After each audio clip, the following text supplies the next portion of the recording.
In 1967, you could be a middle-class family with one income. In 1977, it got a little tougher. In 1987, it was probably impossible. You know, you couldn't meet the demands of the family budget with just one income.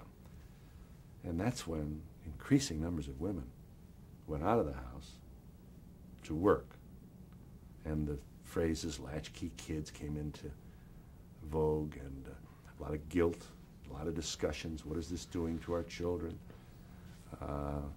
Feminists saying, well, why doesn't he stay home? I'll go to work. Some men did. Some roles were reversed. Great resistance and hostility to the women's movement. We had it all. We had it all. People calling and saying, I'm not a feminist, but we grew up with the feminist movement. We grew up with it. We were standing there. Just think of the cultural changes from 1967. You know, in 1967, when the Donahue Show premiered, there were ashtrays on elevators.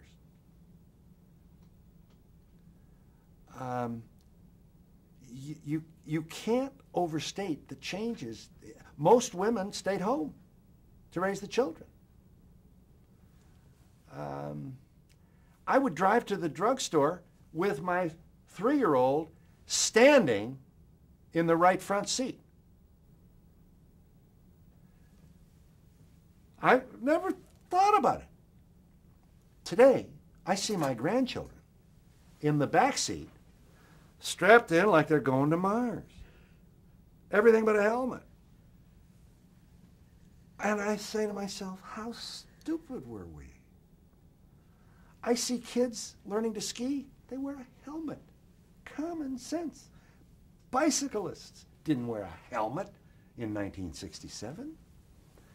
The consumer movement grew up with us. Ralph Nader was unsafe at any speed, blowing the whistle on the Corvair. America's #1 consumer advocate, Ralph Nader, published that book in 1965.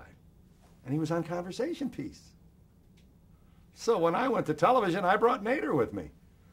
Nader came in to talk about how large corporations can abuse you, about how faulty products are going unrecalled. And suddenly we had a new word in the lexicon, recall. Nobody recalled anything in 1950s or 60s. So we grew up with the consumer movement. We grew up with the gay rights movement. We grew up with the anti-war movement. We grew up with the environmental movement. The last part of the 20th century, the time on which I was able to go out there in public, on television, and feature the people who had the most to say about these very compelling issues, had my name on it. It was a wonderful, wonderful 29-year odyssey. And I wouldn't, I just think it's, I just feel very, very lucky, honestly. I don't know. I can't think of one thing I did to deserve it, except for the possibility of hard work. Say what you want about us in our office. We were never lazy.